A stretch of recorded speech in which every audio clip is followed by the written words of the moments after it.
Olá pessoal, essa é mais uma edição do Amazônia Interativa pela Web TV do portal Amazônia.com. O assunto de hoje, o tema desta edição está super interessante, é queda de meteoros na Amazônia. Pois é, vocês acessaram bastante 3 matérias que nós publicamos nas últimas semanas a respeito. E como não poderia ser diferente, a gente resolveu fazer um programa só sobre esse tema. Para falar sobre o assunto, eu recebo aqui 2 físicos aqui do Amazonas. O professor Walter Esteves, que é da Universidade Federal do Amazonas, e a professora Luciana Cunha, que é do Museu da Amazônia, o MUSA. Pessoal, obrigada por vocês terem aceitado o nosso convite. Agora eu quero mostrar para vocês, antes de qualquer coisa, as 3 matérias que deram origem a esse programa. Olha só aí. O caso tugusta brasileiro. Olha só, tem infográfico. Justamente, o caso tugusta brasileiro.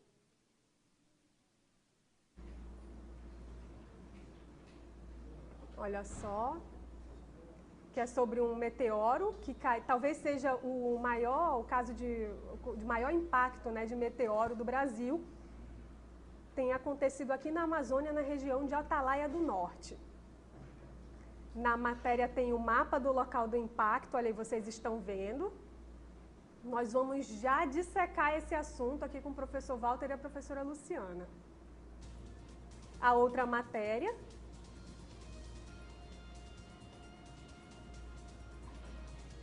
Temos aí uma outra matéria, quedas de meteoro na floresta amazônica, o que dizem indígenas e cientistas, o ponto de vista dos indígenas, os Saterê Maué, que são povos que habitam aqui a nossa região, e os cientistas. Tem alguns povos que veem o fenômeno de forma apocalíptica. Nós falamos isso nessa matéria. Olha só, um infográfico lindo, bem colorido. Tem até uma entrevista com um cientista internacional. Olha só, um mapa da incidência de meteoros na atmosfera da Terra. Muito bacana. Aí a última matéria que foi publicada essa semana.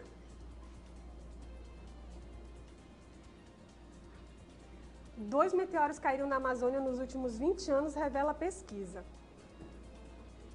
Olha só, no Amazonas e no Pará. Nós também vamos já falar muito mais a respeito desse assunto. Olha só, muito bacana. Gente, essas matérias, para quem não viu, essas matérias estão disponíveis no portal Amazônia.com e foram feitas com muito carinho e muito esmero pela nossa repórter Ítala Lima, viu? Tá maravilhosa. Eu, se fosse você, ia correndo lá acessar, mas só depois de conferir o que o professor Walter e a professora Luciana vão falar pra gente aqui no Amazônia Interativa. Antes da gente dar continuidade ao programa, eu queria dividir com vocês uma entrevista que eu fiz por telefone com o Sidney Possuelo, sertanista, ex-presidente da FUNAI, que coordenou, liderou a expedição que levou à localização da cratera desse meteoro que caiu lá em Atalaia do Norte, o meteoro do caso Tunguska brasileiro. Vamos ouvir. Foi uma expedição que nós fizemos, das mais interessantes. Eu fui procurado por um grupo de astrônomos e me falaram de uma história que eles descobriram em Roma, que havia caído um meteorito em 1930 na região do Vale do Javari, numa área que eles estavam pesquisando onde seria. E nas pesquisas eles concluíram que essa área seria lá realmente o Vale do Javari. E disseram, olha, nós não temos condições de irmos até lá, né, por falta de condições, recursos, barcos, motores e tudo mais que implica numa expedição na Amazônia, mas nós gostaríamos de ir até lá. Você pode nos ajudar? E essa área era exatamente a área do Vale do Javari, onde eu tinha, na região lá me parece, do Curuçá, Então, eu sempre fazia expedições por lá e eu comecei a abrir uma picada na direção das coordenadas que eles me haviam cedido. E caminhamos ali, foi mais ou menos uma semana, e fomos até chegar nesse local, naquelas coordenadas. Parecia que alguma coisa passou ali, destruiu a 80, ou 70 e tantos, 80 anos atrás. Porém, a pedra propriamente dita, né, o que restou do... Pois é, gente, essa aí foi a entrevista que eu fiz por telefone com o sertanista Sidney Pozuelo. Eu agradeço ao seu Sidney por ele ter se disposto a dividir essas memórias com a gente. E agora, voltando para o nosso estúdio com os nossos convidados, eu quero começar a fazer uma pergunta bem básica. Gente, qual é a diferença entre meteoro, meteorito e asteroide? Bom, na realidade, os termos são técnicos, né, e são muito utilizados e confundem muitas pessoas. Meteoro é todo fenômeno atmosférico. A meteorologia, a ciência que estuda os fenômenos atmosféricos, a chuva é um fenômeno atmosférico, também é um meteoro. Só que não é o meteoro que a gente vai falar hoje, a gente vai falar de quedas de meteoro e impacto. Na realidade, todo meteoro, todo evento na atmosfera é um meteoro. Se ele vem de um cometa, de um pedaço de um cometa, ele é um meteoro. E se chegar na superfície, que foi o caso de Atalaia do Norte, o nosso Tunguska brasileiro, e também o Tunguska que aconteceu na Rússia, até para colocar para os nossos... Para saber, né, para identificar de onde veio o nome. Prazer de todos que estão nos assistindo no Portal Amazônia, ele aconteceu no dia 30 de junho de 1908, pedaço de um cometa muito grande, pelo menos 50 metros de diâmetro, pelo menos seu maior tamanho, e com um atrito com a atmosfera produziu o fenômeno luminoso que a gente vai ver daqui a pouco, no que aconteceu há pouco em Tabatinga, em 2011, e explodiu a cerca de 8 km de altura. Na época, só foi feito depois de 20 anos uma missão, e eles ficaram impressionados com a destruição que aconteceu. Isso é um meteoro, é um fenômeno. Agora, quando o meteoro vem do cinturão de asteroides, ele é rochoso, ferroso, e chega à superfície terrestre, e alguém recolhe um pedaço desse que caiu, ele se torna um meteorito. Então, um fenômeno atmosférico que é o luminoso é o meteoro, que ele pode vir de um pedaço de um cometa ou de uma rocha que vem do cinturão de asteroides e, muito raramente, algum que venha de Marte ou da Lua. Alguns meteoritos já muito raro aqui na Terra foram recolhidos da Lua e de Marte.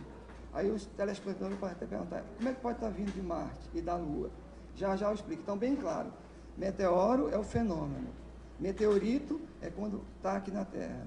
Asteroide vem do cinturão de asteroides, são rochosos normalmente, e são esses três termos que estão explicados.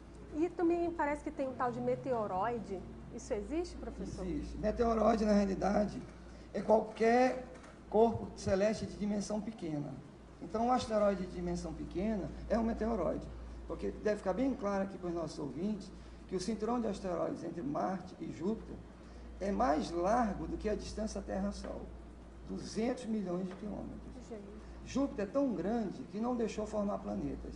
Então, por que é importante que a gente coloca aqui para todos nós que estão nos assistindo, o estudo dos meteoros, dos meteoroides, dos meteoritos?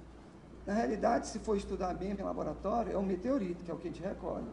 Meteoroide é um pedaço de um asteroide que, como ele escolhido entre eles, numa colisão eles desviam o seu curso e rumo em direção à Terra. Esse é um meteoroide. Quando ele entra na Terra, ele é um meteoro. Se chegar à superfície, é meteorito. Interessante. Agora, em linhas gerais, como é que a gente pode resumir o impacto de um meteoro na Terra? O que seria o impacto de um meteoro na Terra? Pois é, só para vocês terem ideia, a velocidade estimada do meteoro, do caso Tunguska brasileiro, e do que aconteceu há 2 anos na Rússia, é de cerca de 20 km por segundo. Só para os ouvintes nos entenderem, a essa velocidade, o asteroide, se pudesse dar uma volta na Terra, ele o faria em meia hora. Só para vocês terem ideia, um avião comercial viajando a quase 1000 km por hora, demora muitas horas para fazer a travessia de um continente a outro.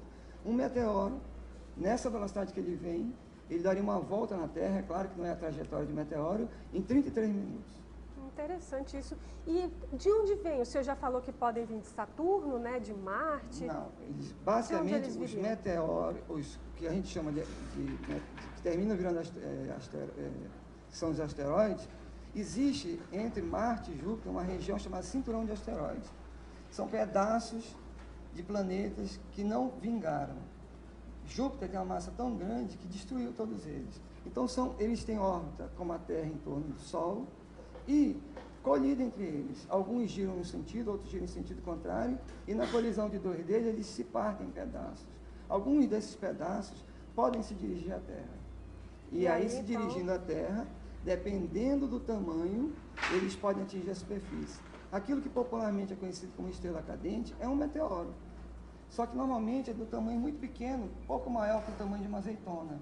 E o atrito com a atmosfera terrestre faz com que ele se desintegre. Inclusive, essa matéria a respeito do caso Tunguska brasileiro diz que foi esse meteoro que caiu aqui foi um pedaço de um cometa que estava passando próximo à Terra, né, que desviou e caiu aqui, né, em solo brasileiro. Na realidade, o caso Tunguska brasileiro, é bom que aconteceu no Amazonas, ele ocorreu no dia 13 de agosto de 1930. Isso. Esse ano vai fazer 85 anos do ocorrido.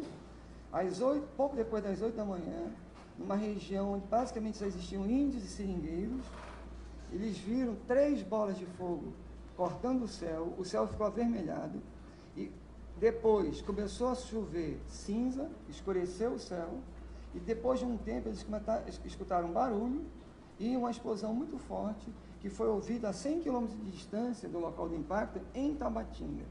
Então, esse que caiu no Amazonas, ele atingiu a superfície e ele era bloco de gelo sujo, ou seja, ele era resto de um cometa que, nossa passagem normal em torno do Sol, ficou em torno do Sol e cruzou com a órbita da Terra, e o campo gravitacional da Terra o atraiu. E aí, ao entrar na nossa atmosfera, ele se partiu em 3 e eles atingiram a superfície, abrindo crateras. Interessante. Aliás, gente, eu quero destacar que já está disponível no portal Amazônia.com a conversa, a entrevista que eu fiz por telefone com o Sidney Possuelo a respeito da expedição. Eu esqueci de falar isso para vocês no comecinho do programa, mas assim que terminar vocês já podem ir. Agora, professor, nós temos 65 casos de meteoros catalogados aqui no Brasil, né? De queda de meteoritos, desculpa. Queda de meteorito, né? Aqui no Brasil. Só que só tem o Pará e o Maranhão nessa lista, né? Mas a gente sabe que existem casos aqui no Amazonas, né? Eu acredito que a gente já está vendo a tabela, vejam só. Olha só a tabela, foi o próprio professor Walter que disponibilizou para a gente, olha só. O primeiro caso é Minas Gerais, o primeiro estado, perdão. Em seguida vem o Rio Grande do Sul e depois Goiás. Aí lá no 10º lugar está o Maranhão. Olha só. Por último, o Rio Grande do Norte com um caso. Isso. Não tem nenhum do Amazonas. Tem um do Pará também, que aparece na tabela. Tem um do Pará. Uhum. E nenhum no Amazonas. Com certeza, quem está nos assistindo na Amazônia, que é muito grande, a Amazônia brasileira, e esse programa é assistido em toda a Amazônia brasileira e em outros lugares do Brasil, vai saber, ouviu o caso de um meteoro. Agora, para acontecer virar um meteorito como esse que a gente viu na tabela, tem que recolher pedaço, esse pedaço tem que ser analisado e tem que ser identificado como meteorito. Podemos mostrar? Aí são da tabela, são os 67 casos. Podemos mostrar aí o caso da queda do meteoro, né, que não foi do meteoro em Tabatinga. Temos imagens.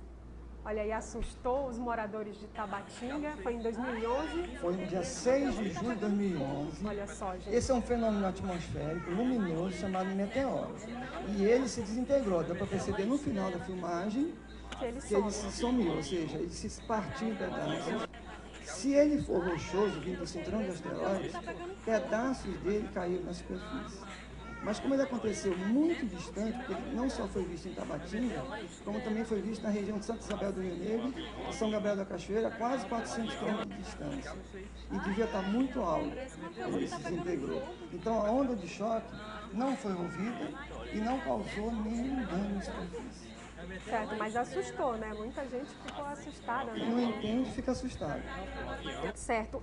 Agora, em relação à observação desses fenômenos astronômicos, eu conversei com o astrônomo amador Renato Poltronieri, membro do Clube de Astronomia Amadora em Andera, no interior de São Paulo. O nome desse clube é Astrocan. E ele falou sobre a observação astronômica amadora. Vamos ouvir a entrevista? Bom dia, pessoal. Bom dia, Portal Amazônia. Isabel Santos. Eu sou o Renato Cássio Poltronieri. Sou astrônomo amador do estado de São Paulo, Clube de Astronomia, que é o Astrocan, Clube de Astronomia, e sou representante do BRAMON, Brazilian Meteor Observation Network, que é uma rede brasileira de observação de meteoros. Nós montamos uma rede brasileira com câmeras espalhadas por várias cidades do país para registrar os meteoros que entram em nosso espaço.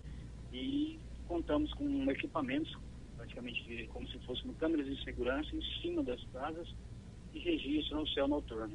Como eu mencionei, nós começamos essas estações de monitoramento a partir de janeiro de 2014, já completamos um ano.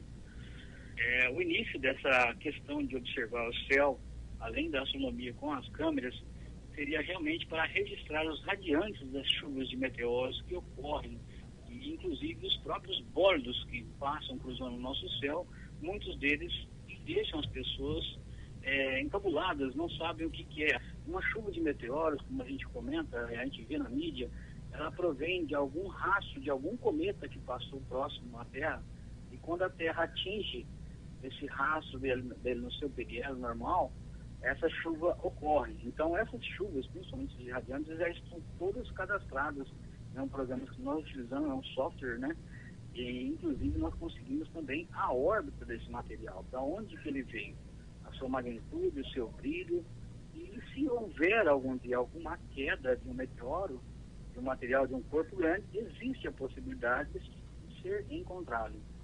Então, fica o convite para o pessoal da região, astrônomos amadores, interessados em astronomia, para que entre no nosso site, que é o bramon.org, entre lá, veja os equipamentos que são necessários, qual é o trabalho que nós estamos fazendo, o porquê dessa pesquisa científica que é tão importante para o nosso país. Vocês viram aí, ouviram o que o Renato falou a respeito da observação amadora. Eu agradeço ao Renato Poltronieri por ter falado conosco, e também agradeço ao Marcos Calil, que foi quem indicou o Renato. O Renato também pediu que eu reforçasse um convite a todos os interessados na astronomia amadora. Ele disse que aqui na Amazônia existem poucos ou nenhum, em alguns estados, ponto de observação de astronomia amadora. Se vocês estiverem interessados, é só entrar em contato através do www.astrocan.com.br ou bramon.org. Esses endereços estarão disponíveis no portal amazônia.com já. Professor, nós vimos aí uma chuva de meteoros, é conhecido como chuva de meteoros, né? Esse fenômeno, ele ocorre todo ano com muita frequência, como é que se dá? Sim, o que é uma chuva de meteoros? São restos de cometa que na sua passagem periódica em torno do Sol deixam restos. Muitos desses restos são do tamanho de uma azeitona ou um pouco maior. Quando a Terra, em sua órbita em torno do Sol, passa por essa região, parte desses meteoros, desses restos do cometa, entram na atmosfera e produzem o famoso fenômeno da estrela cadente, que as pessoas normalmente fazem pedido, por isso que os pedidos muitas vezes não dão certo, porque na realidade, quando você está vendo a estrela cadente, o meteoro já se desfez, ele se pulverizou. O que vai sobrar, o pó que estava junto com o gelo sujo, que é resto do cometa. E aqui na Amazônia, no Amazonas, mais especificamente em Manaus, a gente também realiza observação astronômica, né? O MUSA tem atividade de promoção da ciência. Assim, Luciana, você pode falar mais para a gente a respeito disso? Eu trabalho já no MUSA há algum tempo e a gente realiza, nos últimos 2 anos, nós conseguimos um telescópio com o apoio da FAPEAM e o CNPq, e nele a gente está começando a fazer, mapear o céu aqui do Amazonas e identificar alguns fenômenos celestes. Então, aí agora, esse ano de 2015, a gente está com um programa para verificar aí, e divulgar a observação no MUSA. Inclusive, eu tenho umas figuras aí que eu coloquei disponível para a Isabel, para a gente identificar essas crateras da Lua e saber o que significa cada nome, que são mais de 62 fenômenos que a Lua apresenta, né? Então, essa foto foi tirada em novembro do ano passado com o nosso telescópio, e essas identificações foi feita com um colega, um astrônomo amador também, que já trabalha comigo há um tempo. Então, aí a gente pode dar, né, as figuras da Lua, né, para as pessoas identificarem cada pedacinho desse daí, o que significa, né? Como foi que o Apolo 11 e o Apolo 14 chegaram até a Lua e como eles escolheram esse ponto e não outro ponto, por exemplo, como o Mar das Chuvas ou a cratera de Tisso, né? Então, aí eu faço o convite às pessoas que se interessam por astronomia e a verificar o calendário que vai ser disponibilizado no portal do Musa, né? Então, agora, dia 6 de fevereiro, a gente vai montar aí para fazer observação de Júpiter e as luas, que é um fenômeno que vai acontecer porque vai estar a frente dele vai estar iluminada pelo Sol, então vai ser bastante visível. Olha que interessante. E eu convido aí as pessoas que têm interesse em astrofotografia, é o momento, né, o momento anual de se tirar a fotografia perfeita de Júpiter e as suas 6 luas, né? E, posteriormente, nós vamos ter depois um outro evento aqui que eu marquei, no dia 22 também, que vai ser a conjunção de Vênus e Marte. Então, em fevereiro, a gente tem 2 eventos, e o evento mais esperado, que infelizmente nós não vamos ver, é dia 20 de março, que é o eclipse, né, que vai acontecer. Ah, sim, do equinócio, né? Isso, dia 20 vai ter, na verdade, 3 eventos aí. É o dia 20 que vai começar a lua nova, começa o eclipse solar total, mas infelizmente a gente não vai ver aqui, só vai aparecer, começa no Oceano Atlântico e a gente vai ver aqui, já vai estar amanhecendo o dia. E infelizmente a gente não conseguirá novamente ver mais esse fenômeno. Mas então, a gente pode ver, né? E por último, dia 20 também de março, acontece o equinócio, né? Início aí de outro fenômeno. Desculpem. E aí, então, eu convido aí as pessoas que se interessam, o Musa, além de ter a torre de observação, ter exposições, etc., a gente também trabalha com essa parte de identificação dos corpos celestes aqui no Amazonas. Obrigada. Que bacana. Agora, como é que a gente pode ter acesso? A gente chega lá no Musa e diz que quer participar, tem que fazer uma inscrição pelo site, como é que a gente faz? Essas observações, como a gente já está dizendo, são observações. Não é o dia que a gente quer e não é o dia que as pessoas têm disponibilidade. Na verdade, é o dia que é marcado. E a gente tem que torcer para que o céu esteja aberto, não esteja chuvoso, não tenha nuvens, porque apesar de a gente querer observar, a gente não pode expor o aparelho em condições climáticas mais úmidas, chuvisco, etc., porque estraga a lente que busca, né, esses objetos celestes. Então, a gente vai colocar disponível até o mês de junho no site do Musa os eventos que vão acontecer.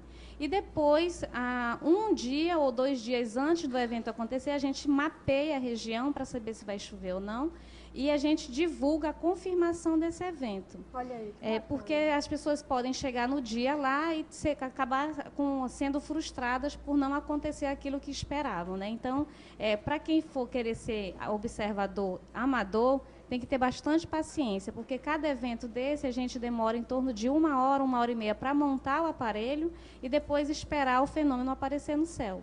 Mas a recompensa deve ser belíssima, né? Belíssima, eu recomendo. Com certeza. Olha aí, gente, fica o convite. Eu não perderia, eu acho até que eu vou, sem dúvida nenhuma. Está convidada. Tá certo. Agora, gente, quando que um meteoro é perigoso? Um meteoro ou um meteorito? Quando que ele representa perigo para a gente? Quando as dimensões dele são de pelo menos entre 50 metros, já é muito perigoso. O que eu quero te dizer é que, por exemplo, essas estrelas cadentes, o tamanho do meteoro que entra na atmosfera são de dimensões pequenas, centímetros. E com o atrito com o ar, ele se incendeia. E ao se incendiar, ele dá aquele clarão. O que a gente viu que aconteceu em Tabatinga, no dia 6 de julho de 2011, era um tamanho muito grande. Não se sabe, porque não se conseguiu fazer busca no local abaixo de onde aconteceu o evento, se sobrou algum pedaço rochoso, o que seria um meteorito, certo? Ou se era, o que significa que esse meteoro, que é o fenômeno luminoso que a gente viu, era do tipo rochoso, ou se é do tipo a partir do resto de um cometa. Seria uma bola de gelo suja, então quando se desintegra não sobra nada em superfície. Eu queria pedir, antes do senhor continuar, pedir para a produção mostrar as imagens do que aconteceu lá na Rússia. em fevereiro? No dia 15 de fevereiro de 2013. Justamente. Pode dar continuidade, professor. Pois é, o que aconteceu no dia 15 de fevereiro de 2013, vai fazer 2 anos, né, no próximo mês, foi que por volta das 9h20 da manhã, horário local, como é uma época de inverno, estava amanhecendo o dia, e na Rússia as pessoas têm hábito de ter câmera em seus carros. Essa imagem está bem clara aí. Então, esse evento aí foi filmado de vários ângulos e aconteceu muito próximo à cidade. A estimativa é de que o meteoro, esse é um meteoro rochoso, tá? Que inclusive, quando ele explode, que a gente vai ver nessas imagens aí, ele vai produzir uma onda de choque. Ó, na hora da explosão, olha, clareou com uma claridade maior do que o sol ao meio-dia. E o resto maior para ali na frente, e pedaços rochosos deles foram encontrados em superfície.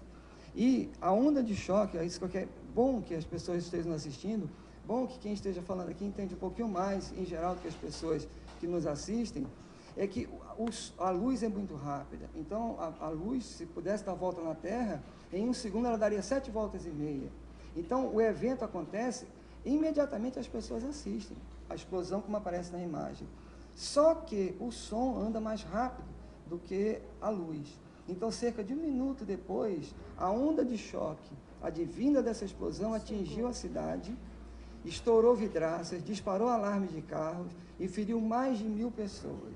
Por quê? Porque o som só viaja a 340 metros por segundo.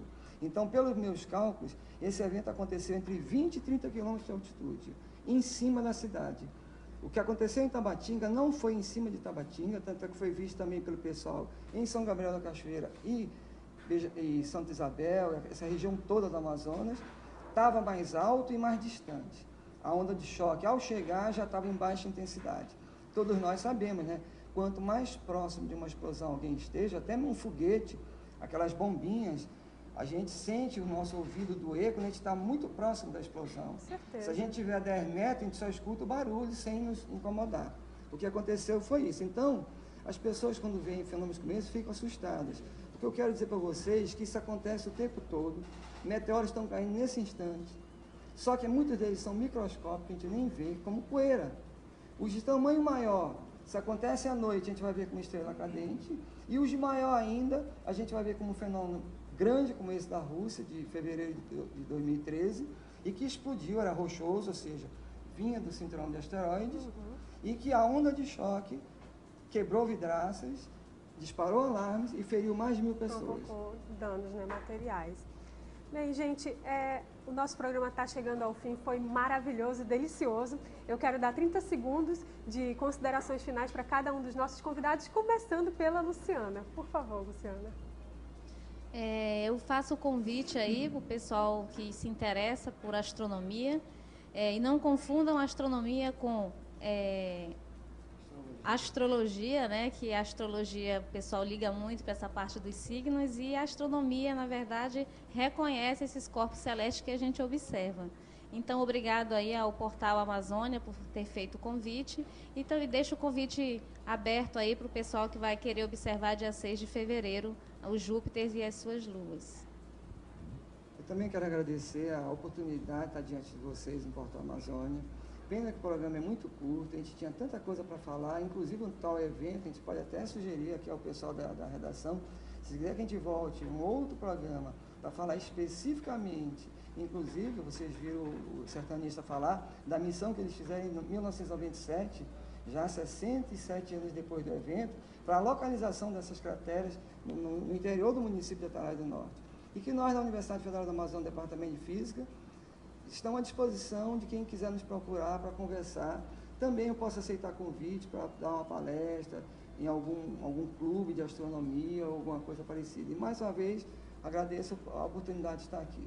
Tá certo, gente. Mais uma vez eu agradeço demais a presença de vocês aqui. Foi muito importante. Eu tenho certeza que nós acrescentamos mais a vida dos nossos leitores. Gente, o programa, o tempo na TV e na Web TV são curtos, mas a gente está o tempo todo no portal Amazônia.com e com certeza nós vamos fazer matérias, vamos colher essas sugestões do professor Walter e da professora Luciana e vão virar matéria no portal Amazônia.com. Continuem nos acompanhando pelas redes sociais, estamos no Facebook, Twitter e Instagram, é só procurar Portal Amazônia, tudo junto. E é isso, semana que vem tem mais.